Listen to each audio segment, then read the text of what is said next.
These are the cannibals of India. They're known as the Agori people, holy men who rub their faces with human ashes, eat rotten corpses, and sleep with dead bodies. Just put the hand like this and take the piece of the body and go some separate place and eating. Believing that nothing you do in this world can separate you from God. To prove this, they eat human flesh, eat and drink from human skulls, and even eat their own feces. It's something incredibly difficult for everyday Indians to take part of. You see, Indians are obsessed with maintaining ritual purity. Eating certain foods or touching certain things can corrupt you. This obsession with purity and pollution has created a caste system where at the bottom of it are the untouchables. People who do the dirty work like cleaning the streets, dealing with the sewage, doing jobs that pollute you and your soul. The Agori people are untouchables, and for that reason have changed the very fabric of Indian society, believing that God is within you, and because he lives within you, then nothing you do can poison you. So they take part in these bizarre rituals that involve eating human flesh, meditating on top of dead bodies, and sometimes even doing it with the corpses. The Agori believe that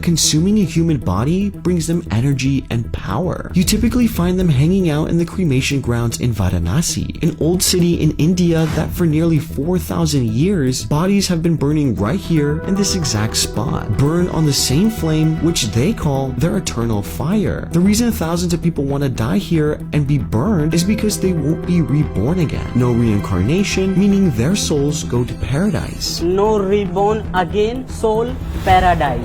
After being burnt, the rest of the bones and the ashes that remain are thrown into the Ganges River, the same river where you'll have bodies floating in the water right next to kids and families bathing and swimming. It's the same river where the Agori walk along the banks looking for bodies to fish out. Despite their extreme practices and lifestyle, a true Agori will keep himself away from killing and will never hurt anybody. The only bodies they eat are the ones they find along the river. They believe whatever they are working for, Lord Shiva will bless them by fulfilling their wishes. They believe when you take a blessing from Shiva fire, it protects them for life, grows your family for life, and gives health from generation to generation. The Agori follow a very strict and intense religious practice that sees everything as divine and everything as one. And if there is one thing you can learn from the Agori, is that everything in this world is connected to spirituality. Agori rituals don't harm others, nor do they interrupt daily life here in Varanasi, yet they're constantly shamed and hated for having their own set of beliefs. So much so that there's an Indian metaphor using the term Agori when referring to someone who looks dirty.